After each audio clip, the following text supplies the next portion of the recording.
live in person tonight. And I want to introduce Jill Morganelli. Jill has a BS in horticulture and food crop production from Colorado State University. She has been the horticultural supervisor of the Los Angeles County Arboretum and Botanic Garden for 10 years. She's retired from there and is now teaching at the UCLA horticultural program and is on the board of that program. Hey, Jill, here we go.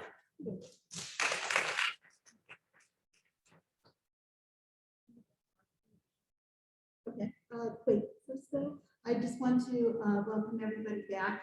This is the first meeting for SoCal. So happy to be here and so happy that you are here. I also want to thank, I noticed that there were a few people in my class that are here tonight that signaled Aaron that the sound wasn't on, and I just want you to know that's because pretty much every week I do the same thing. So I prepared them for you. And tonight we're going to talk about tools. So Aaron, if you would do the honors. So.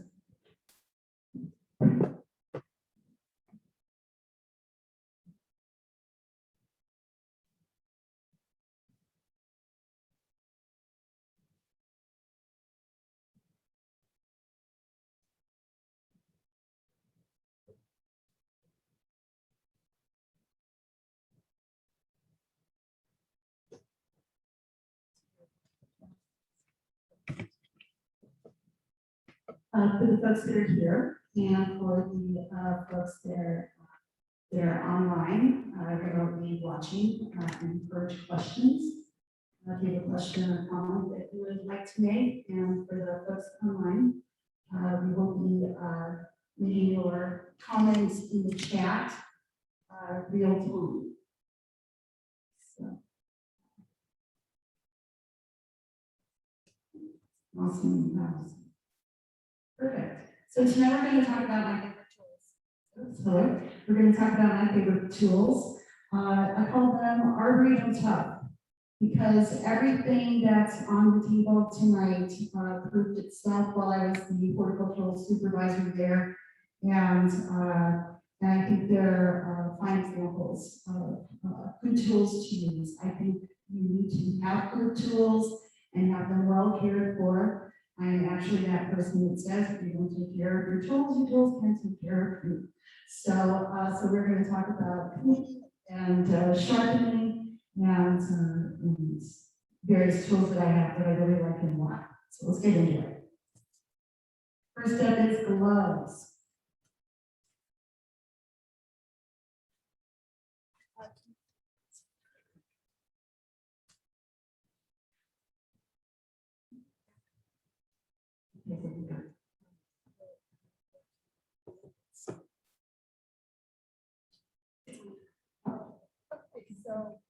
Okay, so the gloves above the ironclad gloves were for the guys that were the gardeners, and on my staff they were the ironclads, the best. There's a strap up on the top of them. The fabric is breathable along the back of your hands, and they've got some leather on the fingers, on the fingertips, and so those are real tough gloves. I also want to make a comment that I could not believe how much prices have increased when I was putting this together. In that a lot of the prices, I changed a lot of the pictures to real-time prices, so things have gotten a little bit more expensive. The ironclads are up around $20, but they last a long time. My favorite gloves are the Atlas Nitrile gloves. You can buy a pack of 6 or a pack of 12 for $22. They last a really long time. You kind of have this silly putty, I call it, rubbery, on the palm of the hand, so you can grip things really well with them. They're breathable on the back. And you can also just put a hose feed through them on the bottom at the wrist at the end of the day and just blast water through them, and it cleans the gloves out really easily. No grip in the fingertips. They also have them in this fabulous black color for men or for women that like a little bit more heavy duty glove. I like the lighter gloves because I can feel things better.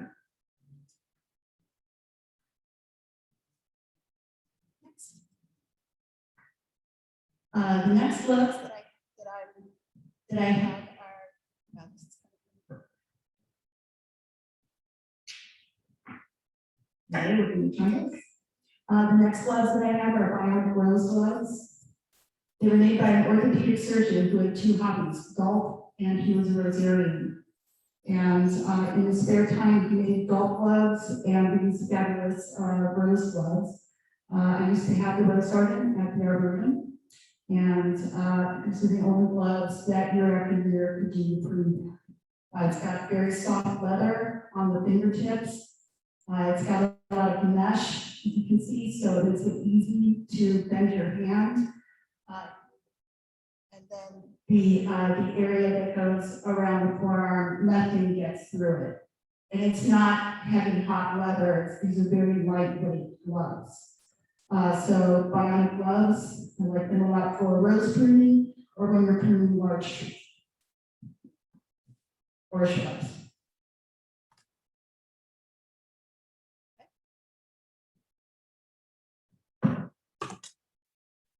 These are my favorite pruners. If you go to Tree Stuff and punch in red and white pruners, this is what comes up. If you go to Amazon and you punch in red and white pruners, this is what comes up. I've seen these for $50 on Amazon, up to $50. But at treestuff.com, they're just under $12 for a pair. So I have lots of pairs of them. The blade is made of Japanese grade surgical steel, and it holds an edge like you cannot believe. And when you dull the edge a little bit, I'll sharpen it in a minute for you so you can see how it's done. It's really easy to get a very, very sharp edge back on them. The kickback on them is just right. So your hand doesn't get tired during the day. Try not to. So your hand doesn't get tired during the day the more that you use it. And also, I wanted to talk about the two sides of the pruners. So you got the blade side, and most people use only the blade side. I would say that I use the dull side more. It's almost like an extension of your hand when you have it. Also, if you can move up and down the stem using this side of the pruner without damaging the cambium, without damaging any part of the branch of the stem or where you're moving this. Works really well on roses, works really well on lavender, works really well on things like that where you're just bringing it down and making a cut, bringing it down and making a cut. If you use the other side of this, you shred the cambium as you're working and then you make a cut, which hopefully you cut below where you shredded the outer part of the other cambium. But these are my favorite. Also, if anybody's a Velcro fan here, I'm sorry, I hate Velcro pruners. Oh no, controversy already. Controversy already. If you see this, it's got one screw and one washer and one spring, and that's it. So when you need to take your pruners apart, you don't have to have a manual or follow a YouTube video to try to get them back together. These are so easy to take apart, clean, put back together again, oil, everything. I love them. And I have a question. Yes, ma'am. Can what? No, you can't, but you can replace the whole thing for $11. And how much is a Velcro plate? 50. All right. It's a lot. 1 second break to try and change the audio because people are saying that it sounds muffled. Okay, well, the people back there can't hear the audio, so we're going to take a moment.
ratchet hand pruners. You can get them in the palm of your hand. A lot of people have ratcheted palms. But this one I like because it gives you a lot of leverage in the palm of your hand for things that are too small to cut with a lopper, but too big to cut with a bypass pruner. These are anvil. All ratcheted pruners are anvil. I'm going to put down the microphone so I can explain the difference. The first thing that I'm going to demonstrate is how a bypass pruner cuts, and the second thing that I'm going to demonstrate is how an anvil pruner cuts.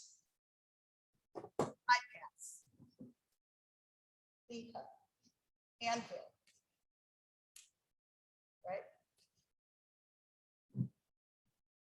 I have more amazing demonstrations like that throughout the talk in case anyone was wondering. I don't allow the volunteers, I didn't used to allow the volunteers at the Arboretum to use anvil pruners because they would bring in these old rusty anvil pruners. And even if they were brand new, spanking, shiny, wonderful pruners, I would never let them use the anvils because again, you gotta be, last night in the class I taught a class on pruning. And the one reason why we prune, out of all the rules and regulations, the one reason why we prune, anybody want to guess? The one real reason why we prune.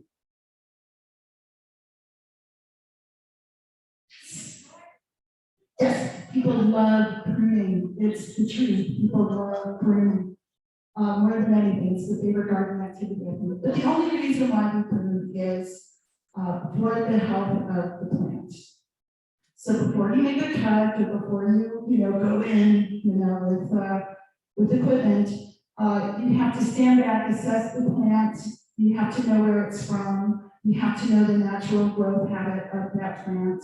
You have to know how big it's going to get. As I always say, you may want to make the 10-foot plant into a 6-foot plant, but it will always want to be that 10-foot plant. And at some point, people lose the battle. So planting a moral of that story is to plant the appropriate thing in the appropriate space, and go at it from the point of view of health. And if you stop before you make any cut and ask yourself the question, how is this going to improve the health of the plant?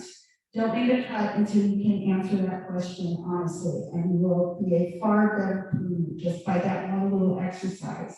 The reason why, again, I don't like the anvils is where the bypass pruner makes a clean cut through it. Anvil pruner will crush the stem and then cut through it, even with the sharpest blade. And again, you crush the cambium that is left behind on the plant, and you leave kind of a bruise, so to speak. And so you never want to do that. But you have no choice. With ratcheted pruners, they're all anvils, and so this is the only case where I would recommend one.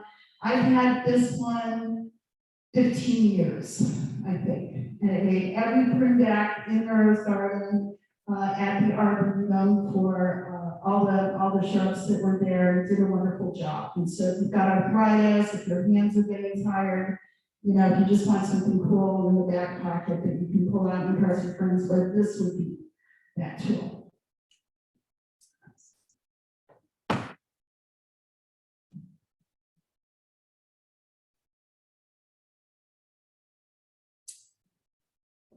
These guys are really expensive. They were 28 and now they're almost 70. So watch the price, it should go down again, sometime soon. I like Tabor tools. They're made in Israel. Israeli steel is very good. Japanese steel is very good. Spanish steel is okay. And Swiss steel is So when I'm pruning, I like sharp blades, and so I like these. The other thing that I really like is that they're international orange. And what do we all do with our loppers? We put them down on the ground, or we leave them up against something when we're finished pruning that. And then a few minutes later, when we need them, if they're not some kind of color that you can readily see, spend 5 minutes trying to figure out where was the last place that I cut these because it's blending in with everything. When Osh went out of business, the year before they went out of business here, all of their pruners, they used to be this blue color, which was fairly visible, but they changed it, and then all of the pruners and the wipers were black or green. Yeah, and they just did that to make money, I'm sure of it, because I even put the most obnoxious Scott's tape on it that I could find with just the most neon colors, and I still lost 2 pairs. So I went to Amazon and in the fit of rage one afternoon, and I typed in International Orange Loppers Go. And this is what came up. And they're wonderful too. Not a lot of parts. And they're the kind of printers I like. So I'm just gonna, when you pull them apart, there are other, I don't know what the specific name is, but you gotta pull them way open. They usually have, you know, kind of teeth. If anybody knows me, you can just yell it out at me and I'll repeat it.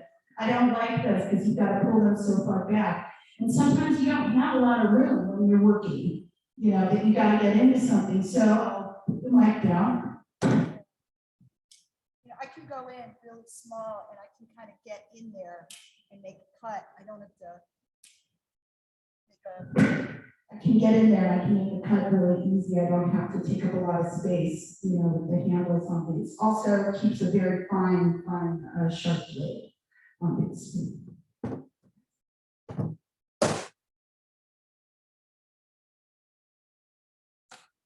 This is my favorite holster. It's my favorite holster. Here's Baco that is fairly new, and one that has conformed to 20 years of use and now matches my red and white printers very well.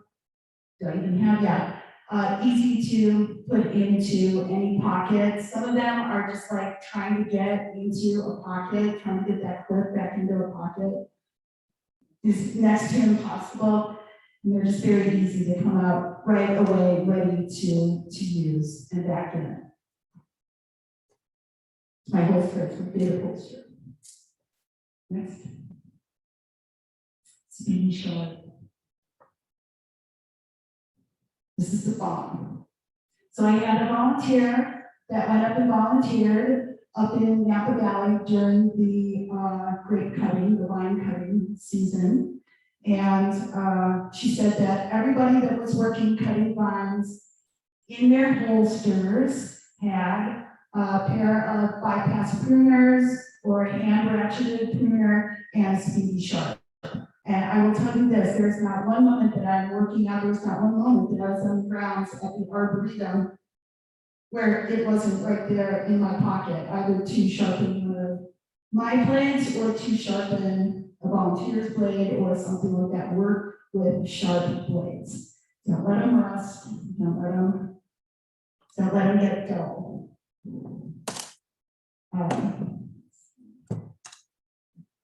This is the one that I cleaned before. To clean the gunk off of your pruners, loppers, equipment, whatever, you can't just use soap and water and, you know, kind of the rough side of your sponge or steel wool. If you want to get anything like sap off of them or sap off of your hands, do the cleaning part of it first, get as much off as you can, and then go back in with, write this down, mayonnaise. Mayonnaise. Solve so many of your problems.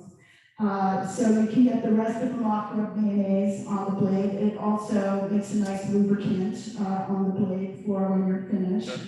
And mayonnaise will get any kind of sap or gunk off of the blades for the last, to get it really, really clean. But usually soap and water is steel wool pack will work.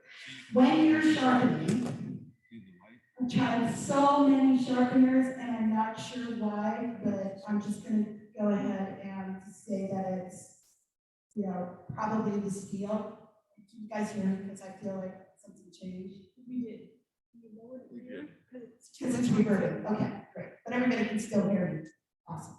All right, I think it probably has something to do with the steel. It almost always has something to do with the steel. And so what I'll do is I will move my blade so that it catches the light, and so that the very edge of the blade catches the light.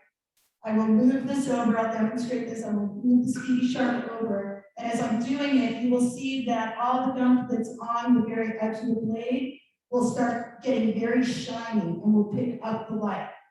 That's how you know that you're not flattening it out, but that you're sharpening.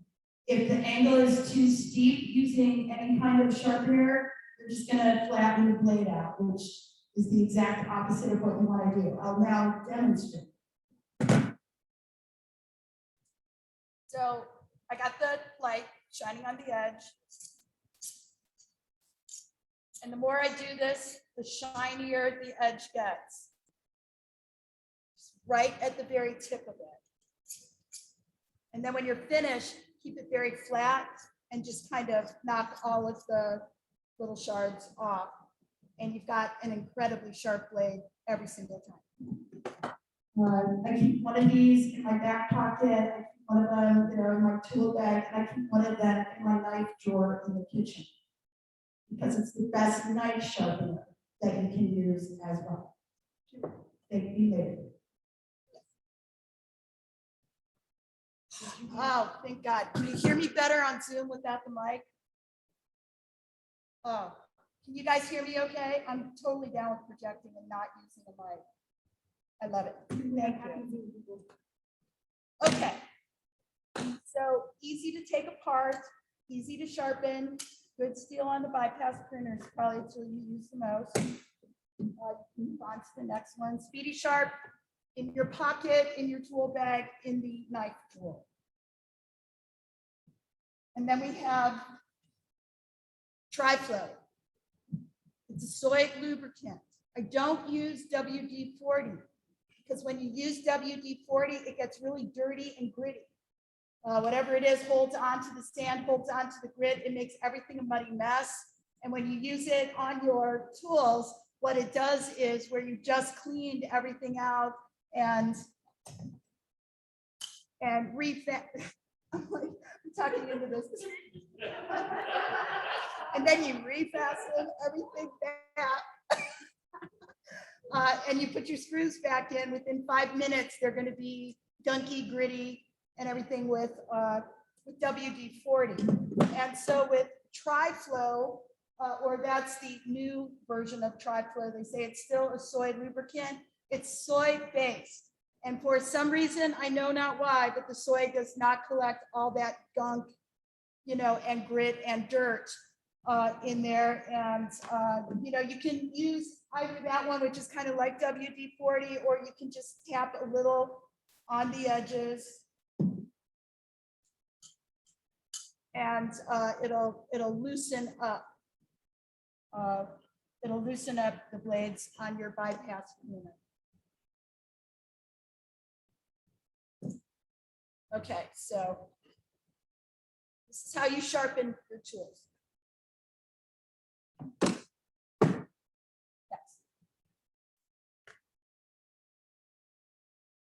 This is my Wolverine shovel. That was me. Like I was fertilizing the citrus grove in the Arboretum. And I also want to give a shout out to Kellogg's Gardener and Bloom products. I highly recommend anything you want to try or use by them. And they put out a really good product that is organic. The whole time I was at the Arboretum, the gardens were kept up to organic standards. There was a lot of acres. With the right equipment and the right fertilizer, you can really go far. The Wolverine shovel is my favorite digging shovel. I named mine Linda Carter. And that's like, if you don't get that joke, you're way younger than me. But I named mine Linda Carter. Linda and I have been together for many years. The thing I like the most about it is how heavy this is. So when you're digging and you drop it, it's a lot of force. So when you're digging and you initially into the ground, you're going to get in just by the weight of the shovel. I can also use the Speedy Sharp to sharpen the edge of this to make it sharper and better for digging. It's not sharp like a blade, but it sharpens it up kind of nicely. It's also a really good upper body workout. You've got a full chrome here and the weight at the end of it. But actually, even though the shovel is a little bit heavier, overall you expend less energy because you're not spending as much energy trying to dig with a dull, light shovel. So this is my go-to shovel for planting. This is my go-to shovel when I have big work to do. This is my go-to shovel for anything like that. They're fantastic shovels. And I get mine at Mitchell Irrigation over on Woodbury in Altadena, but I think you can also order them online. And I just want to give a shout out to the 00 shovel that nobody ever talks about. It's small but mighty. You don't need Linda Carter to solve all of your gardening problems when you're digging. So this is a really good one to dig around irrigation when irrigation breaks. If you don't have 5-gallon plants, you know, this is a nice one to use for 1-gallon plants or smaller, or for some smaller jobs, super lightweight, not for the big jobs. But when I was at Colorado State, I would notice that all the farmers carried one of these like all day long. And this was actually the shovel they used the most. So I kind of got used to using it.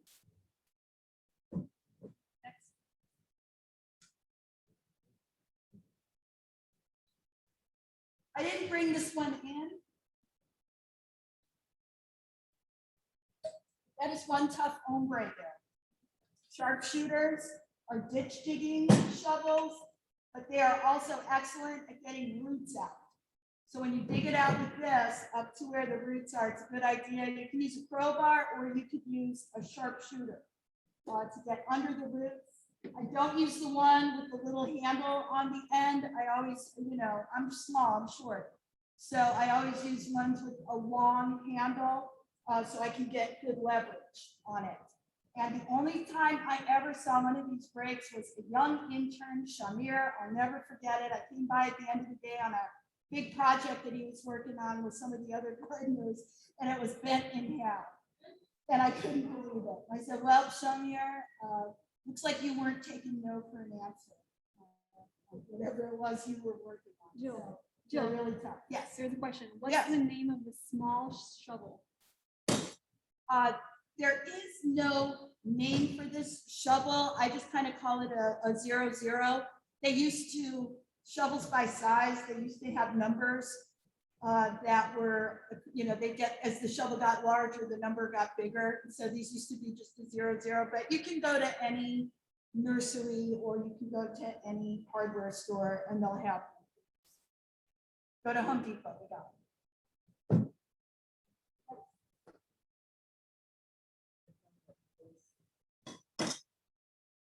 This is a hand sickle, and this works really good when, you know, in those situations where you're bringing something down to the ground. We had a huge section of bird of paradise that we had to bring back down to the ground. It was just overgrown and we needed to divide. Canna lilies, you know, things like that, grasses that you need. And you grab a hold of it with one hand and you can sickle it with the other, versus trying to make a million cuts with your bypass pruner. And so you got to be careful with this because it's very sharp. It's got a very serrated edge, a highly serrated edge right here. And I asked a woman because I always saw that it had some kind of Asian writing on it. So I asked one of my volunteers what the writing meant on it. And she said it's called Thousand Tiger because of the teeth, the really sharp teeth on this end. So very, very good for wheat. Next.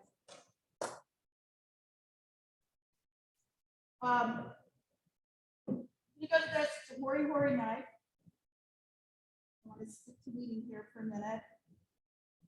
It's serrated on one side, and it's dull on the other, and it's got lines up here if you're planting bulbs or corms or rhizomes or something. You need to dig a certain amount of inches down into the ground. Follow here where you're digging. I like the wood ones. The plastic ones for me have fallen apart pretty quickly.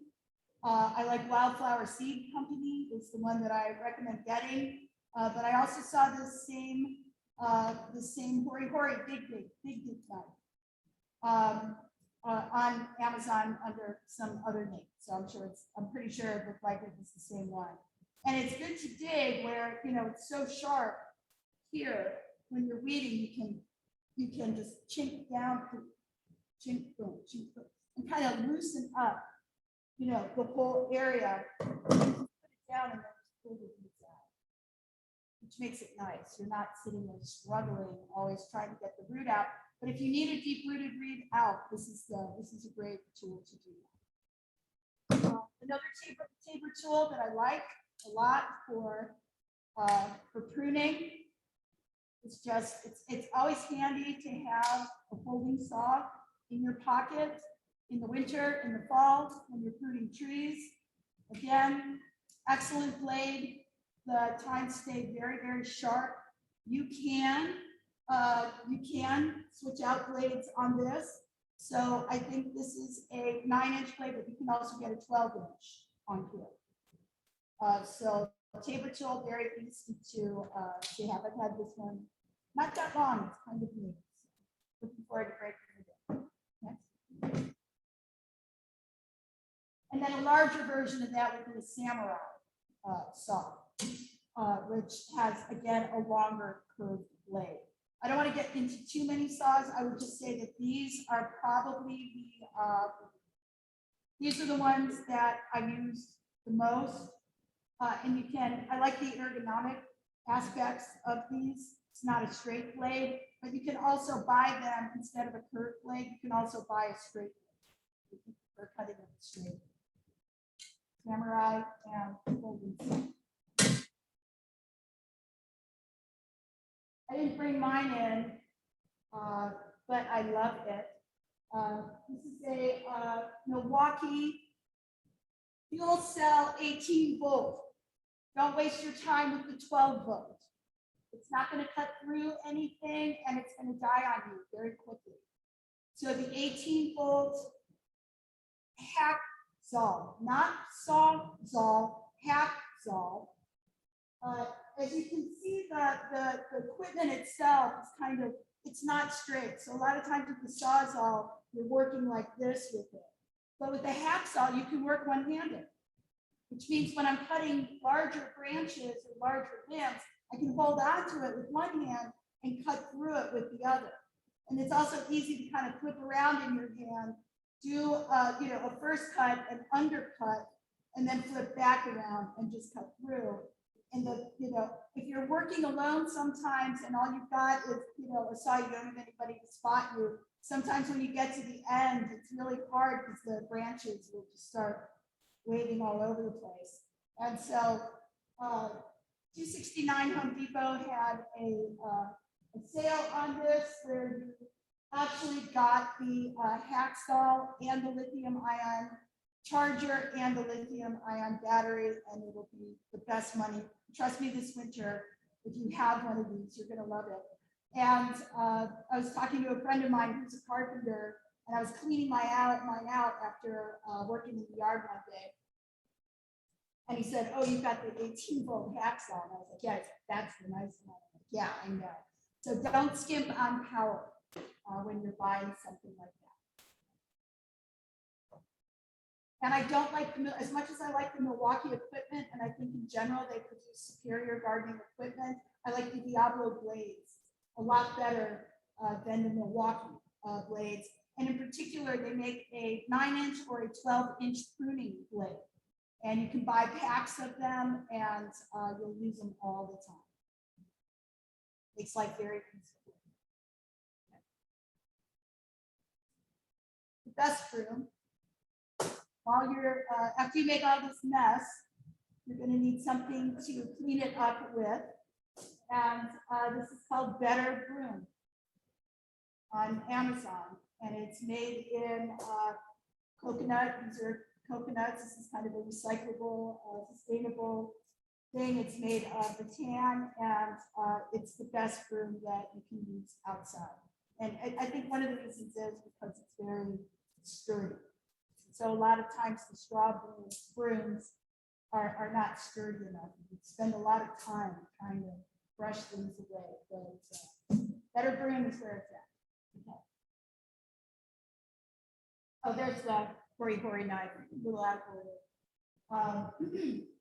The holster, you can buy a leather holster, which is nice, or you can actually buy a holster that has a double holster with the bypass pruner in the front and then the hori knife in the back, and just hang it up so you've got both of them and you're doing that kind of work.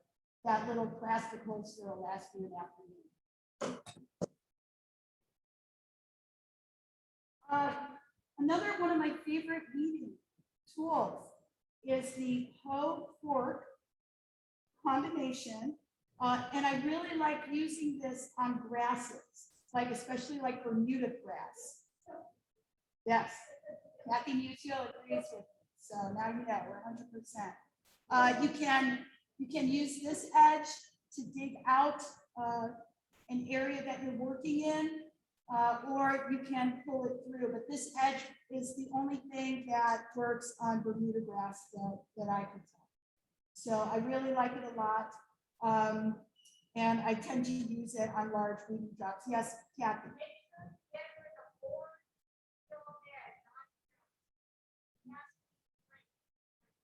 Okay, forged steel head, we don't mess around with our tools here. We don't mess around. Forged steel, not cast iron steel. Also, I want to talk about entering and exiting the beds, since we're talking about weeding. Again, I had a volunteer at the Arboretum. They call them buffalo feet. The people that go into the bed, you know, and they're reading and they're walking around and they're compacting all of the soil, the beautiful soil that you've worked so hard to build. They have kind of their spatial awareness is a little off because of that. When you enter or exit the bed, walk straight into the bed. This is about 18 inches, and do a 360. And then step, 3 feet away and do a 360. And then step 3 feet away and do a 360. Don't go in and stomp down and compact the soil in the bed. Choose a path, take a path in there, turn while you're follow your footsteps out, and always be aware of not compacted soil.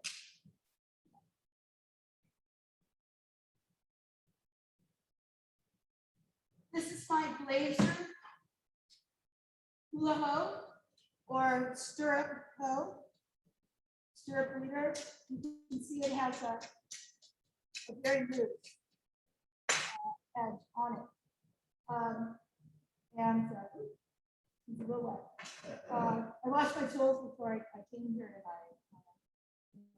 It's a little wet. But the blade on this, I get mine from Peaceful Valley Farm Supply. Again, I can use CD Sharp to sharpen the blades here.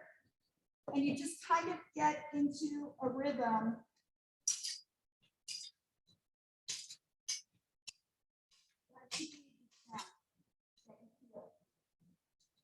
Ergonomically, you use large muscle to pull whatever tool you're using. You keep straight and you move. Biodynamics. Okay, so you're using large muscles. You never do this. And yet this is the way I see most people do it. Or I just see them hitting the ground with one of these. And that's not how it works. It's the most soothing, meditative sound that you can hear. Also, biodynamic balance is important. If you're only using one muscle group or you're, right-handed and you only use your right side, you will eventually injure that side or hurt your back. And so when you're out in the field, always be aware of balance. So if I pull right on one row or one side, I pull left on the other. And if I pull and I'm walking forward, grain balance on one side, I pull left backward on the other. And it's a little bit of a hard habit to get into. But once you get into it, you don't even think about it. As soon as one side starts getting tired, you immediately move over to the other side and start pulling. And then when this side starts getting tired, I just move over to the other side. Same thing with digging. How many of us just do this for hours and hours? You do that a few times, you start to get tired, bring it to the left. Bring it to the left. If you are fortunate enough to be a horticulturist for many years, you will get injured. And you will not be, your back will hurt you when you get into your 50s or 60s. So what you want to do is you want to lessen the instance of that happening. And being aware of keeping yourself balanced while you're out in the field is very important for that. Next. I love Craftsman hoses. Craftsman hoses are the best hoses. They have lifetime guarantees. They used to be only available at Sears, but now Ace Hardware is carrying them. They don't, what's the word I'm thinking of? They don't kink, right. They don't kink, they don't twist. The rubber doesn't get hard and crack. And if it does, which I've never seen it do, but if it does, you can take it back and get a new one. The other thing I want to say about working with hoses, and this is, I think I've talked long enough, and you guys kind of know me now, and some people know me really well. But don't work with wound up short hoses. Take the 2 minutes to lift the hose out of its crate or whatever it is, and then walk down and open the hose up. Always work with long hoses. Okay, then you can move around freely, and you're not moving around wrestling the hose the whole time that you're working. I think it also looks really amateurish, and we all want to look like, style kings and queens when we're out there.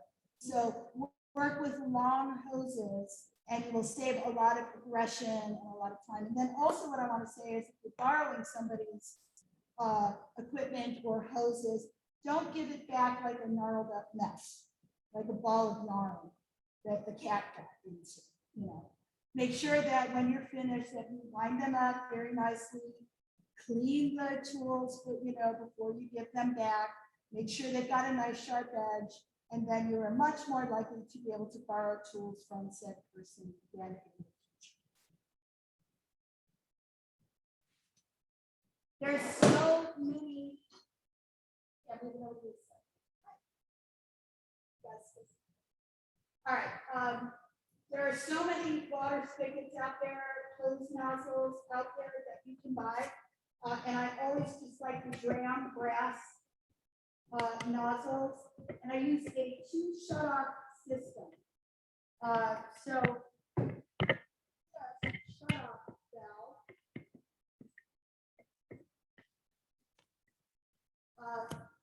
That's screwed onto the hose end. And then this dram, and what happens is that the closer you are, the bigger to yourself, the bigger the spray. And as you lengthen it out, it becomes more of a solid spray. So you can do everything from hosing down sidewalks to, you know, watering above potted plants and not blowing all the dirt out of the containers while you're doing it. You can fold them up and you can just bring it a little closer into the base and fold it up above and do that. This goes on here.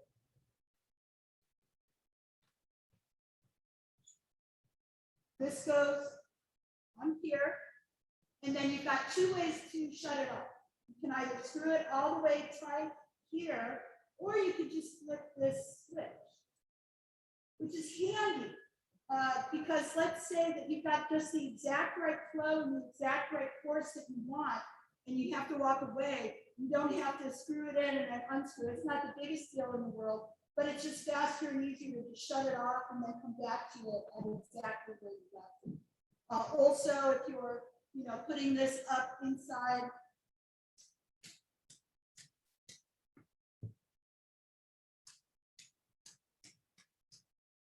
gloves, blow it out at the end of the day, you can shut it off.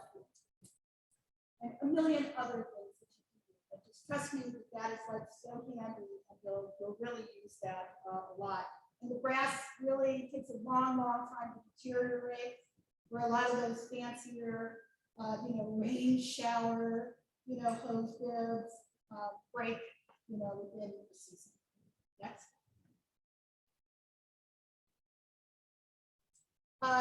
You can use your finger to determine moisture in the soil, and that might be one of the best ways. You can use the palm of your hand to make ribbons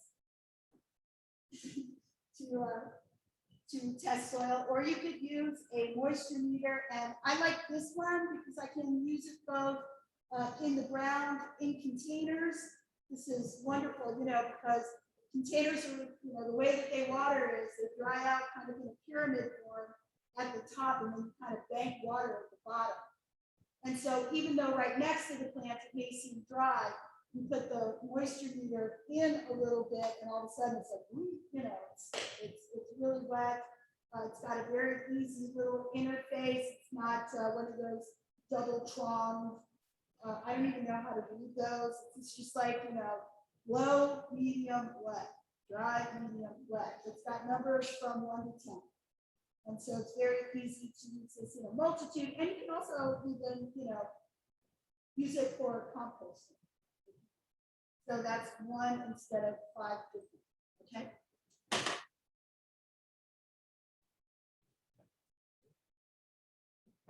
Channel locks are always a good thing to have in your toolbox, in your tool bag. I don't have a lot of hand strength, and I don't think women have as much hand strength as men sometimes. And so this makes it really easy to grip, makes it really easy to unscrew really tight irrigation or pipes, you know, or something like that.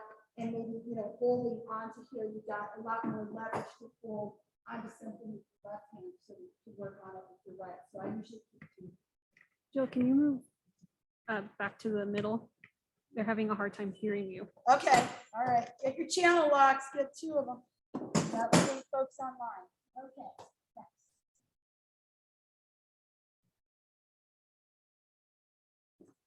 While you're working on irrigation, I use tarp clips. I'll pull the neck of whatever I'm working on up and clip it, and then it doesn't fall back into the cylinder, and I can work on it with both hands. So I usually have a couple of these. It's working on irrigation. Next.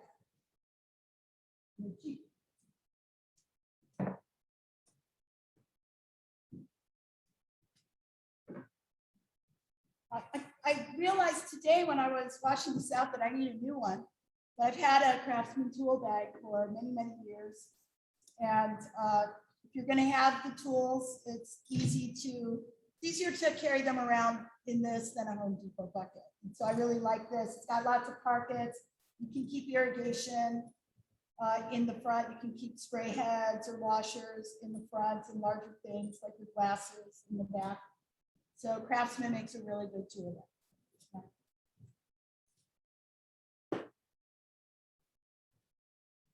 Floating row cover. Agribon. I don't love working with chicken wire, which is where You know, usually people are trying to create some kind of physical barrier around what they're doing. And everybody says, oh, get some chicken wire. But I swear I see the squirrels, the rats, the mice just get right through the chicken wire. Whereas Agribon floating row cover, Agribon 19, it's a nice gauzy little floating row cover. You can either use it as a flat where you just take rocks or bricks and secure it down in the field for row crops, or you can build like little small windrows for it to grow underneath those. Agribon goes from 15, which I think is too flimsy. 19 is the Cinderella, it's just right. It lets in just enough, it creates humidity, it lets in light, but it creates a physical barrier between whatever it is that you're growing and pests that want to eat it. And it also cleans up very nicely. If your tools, if you wash your tools before the presentation. And then if you could do the next one. And so here are some half barrels in my backyard. And instead of building these intricate physical barriers out of chicken wire, which will stab you and which will conform to all sorts of different directions, I just cut big swaths of these. I put them around the edge. I tie a beautiful single knot to enclose it. The second one over there is just to show you to make a seal around the back of it. And honestly, this is better than chicken wire to get rats not to eat your potager, to get squirrels out of there. The minute I take it off, or if I forget to put it on at night, I come back and my parsley is eaten. But I never with just this. And so it's just, it's a lot better. You can be a little more creative with these. And it's like magic grow cloth. I love Agribon 19. Next. Jill, will this work for raccoons? Wow. Will it work for raccoons? The audience says it's not going to work for raccoons, but I would give it a try, because in your organic tool bag, and I think you has heard me say this so many times, the most important thing, the most important tool that you have is to be annoying to the things that you don't want and welcoming to the things that you do want. And so if you create a barrier like this, yeah, a raccoon is pretty good at ripping things apart, but there's also a chance that it won't want to deal with that and just go on to the next thing. Or it can't see what it wants to eat, and so it just goes on to the next thing. But yeah, I agree with you. I don't know if it will work with raccoons, but give it a try. I didn't think it would work with rats, and it's the best deterrent I've used to work with rats. Oh, San Diego, another question? San Diego Hat Company, that's been my hat for about 20 years. They make excellent hats. They're comfortable to wear. They have woven headbands, so they don't have that leather or cardboard headband that digs into your forehead. This one is pretty big. You know, it's got a, I can still see under it, and when I look up, I can still see what I'm looking at. It doesn't come down so far, I can't see it anymore, but I'm completely covered from the sun. And one of the things that just tires me out like nothing else is having sun on the back of my neck. I hate it. And this prevents that. Right?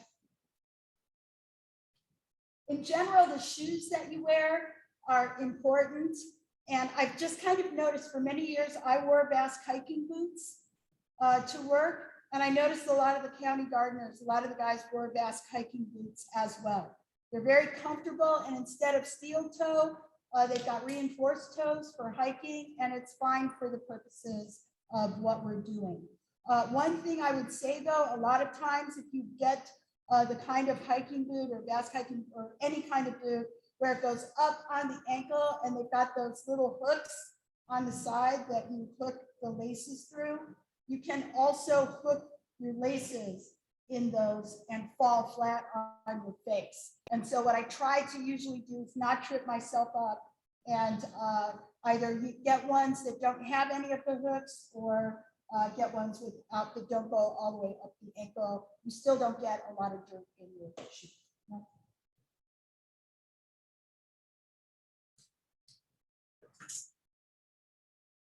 Okay, and the very last things here. This is none. These are electrolytes that actually taste good. Electrolytes usually taste so nasty. And they've got great colors, great flavors, excuse me. This is watermelon. Grape is another one of my favorites. Tropical punch is another one of my favorites. And this is an absolute must when you are working outside in the summer. In the winter, it's also good if you're sweating a lot, you know, and you're losing electrolytes.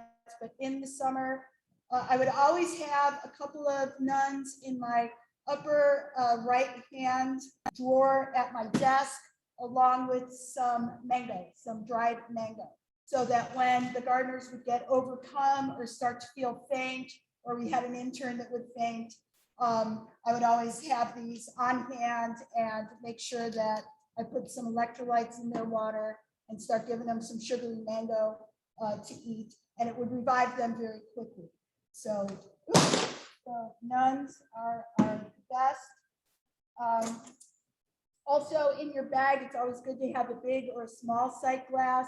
I got this at the Cactus Show, it was just last week, but you can also buy them online. Tweezers and a sight glass are very nice, and just tweezers in general, especially if you're working with cactus, are very handy to have. Okay, next.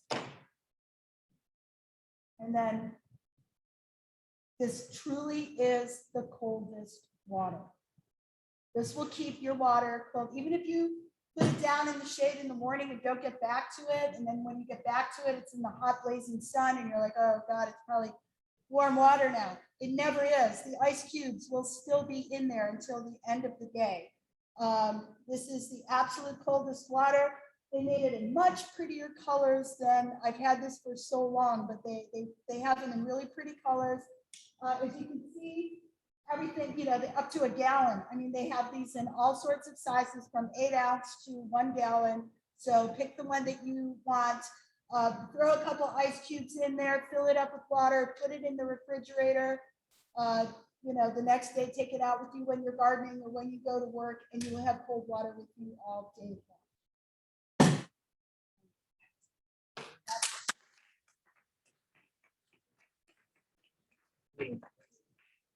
Questions? Anybody have questions?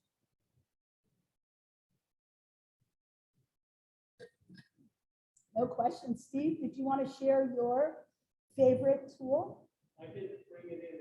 It's very good. Okay. I have a hold on a real garden spade on a shelf from steel. 40 years old now, and still sharpening to a steak knife. You know, the older tools were really kind of made to last. The older appliances were really made to last. They had the best motors. I've got a Cuisinart that was my mom's Cuisinart from when I was like, I don't know, 17 years old. And the motor is great. They used these Mercedes motors in it. So yeah, it's great when you get an old tool. You know, like I said, this guy, this is probably 20 years old, and I'm happy to say it's never touched anything other than organic soil in the whole time I've used it. Yes, sir. And I do have another question. Just to clarify for the audience and for us here, you're not sponsored. I mean, none of these folks are giving you anything. Not one penny. Okay. But if anybody would like to, We're not, this is all from your experience. This is all the stuff I didn't bring. You know, and it just, yeah, you know, it's good quality steel. It's finely made equipment. It shows up in the garden against, you know, the garden, and I mean, you can use this. This is like driving a Maserati, you know, these things. It's my version of that. But yeah, it's there's no sponsor. Jill, This is just stuff I like. can you go over the sharpening tool again? It was hard to see over Zoom. Okay, where's the that's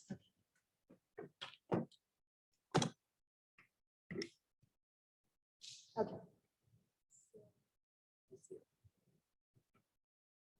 Here I am. Okay. So what you want to do is you want to sharpen this edge of the blade. And what I usually do, it's hard to do it here, but if I shine it on the light, now just look at the very edge here. At some point, what I'm going to do is I'm going to hold it until I'm shining it on the light. But I want you guys to get a really good look at that dirty edge.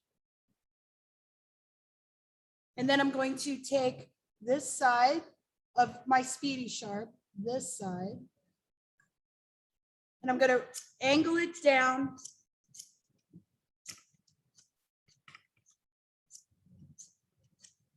until I can see the light reflecting on the blade.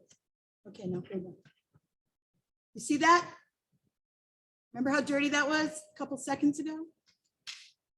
So that's the sharpening of the blade. I'm angling it slightly. And then on the back, here's what the blade looked like a few seconds ago. I'm just very flat. I'm just knocking off any of the dust. I've already put the edge on it. So I've already put an edge on it. So I want to come in flat from the other side. If I try to do this and try to make a sharp edge, I'm not going to do it. So I'm just going very flat off the edge of that. Okay, and Erin, would you like to very gently put your finger right there? Sharp. Erin says it's sharp. That's how you do it. And Speedy Sharp. We have another question. Is there a vegan version of the tool holder gloves? Any of these? Well, they are leather holsters. I don't know. But, you know, the vegan version would be that, you know, a lot of times you'll have like a canvas kind of, you know, holster or something like that. So you can use canvas. There may be one that's made of pleather, but pleather seems like it's a little flimsy because, you know, you need something hard or really thick, like made out of this kind of material that's thicker than a glove. And then what was the sight glass you mentioned? This was something I bought at a cactus show at the Arboretum. So I can do my David Attenborough, or I could tweeze. And then we had another one. It would be great if you could revisit the faucet thing with the shut-off valve. I'll do it right in front here, yeah.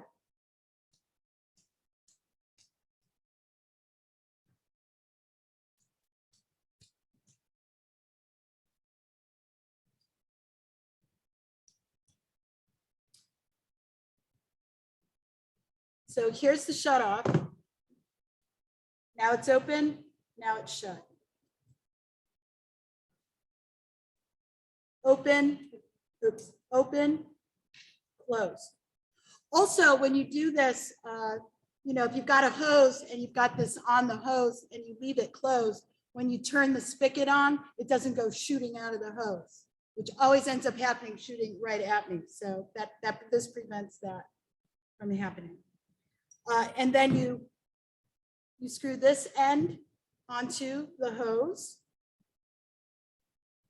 Here's your dram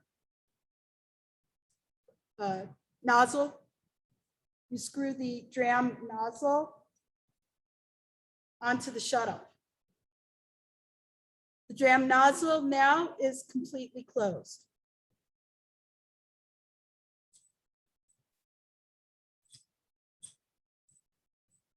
Dram nozzle is now completely open. This is a very sharp stream of water. And as I move it closer towards the shutoff, and this starts turning it off, but it also sprays from the hose end. So that if you've got the perfect spray right here, you don't have to close it and then mess around with it. You can just open it, close it, come back to it, open it, close it. Also saves leaky hoses. And we want to save as much water as we can right now.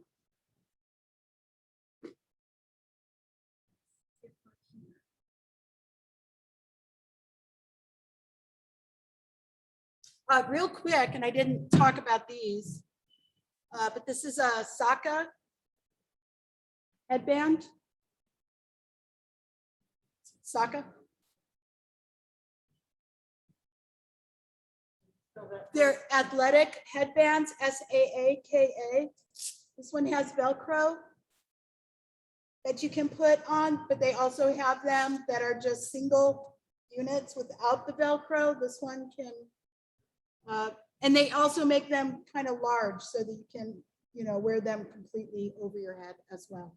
And because these are for athletic, unlike just cotton, this absorbs like 5 times more water.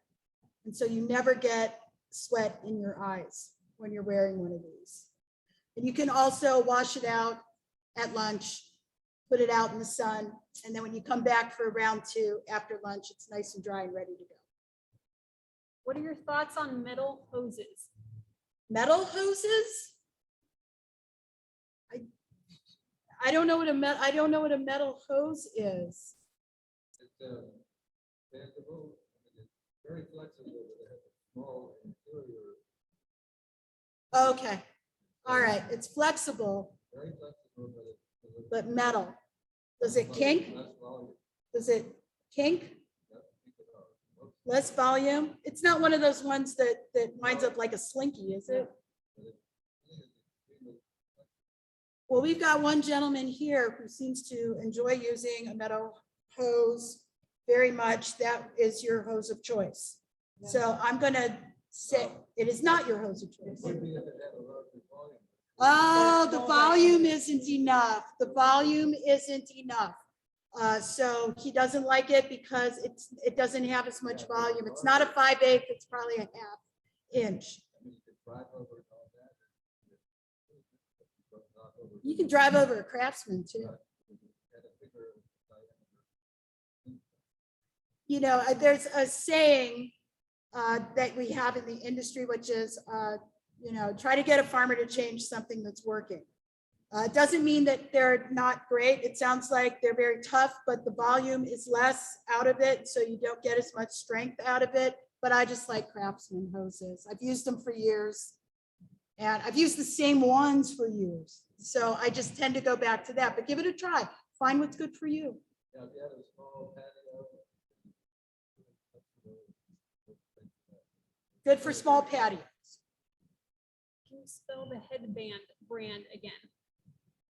Saaka, Saka.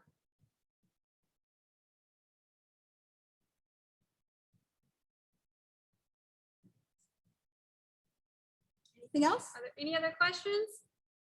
It's been a lovely audience this evening. Welcome back. It was so good to be here.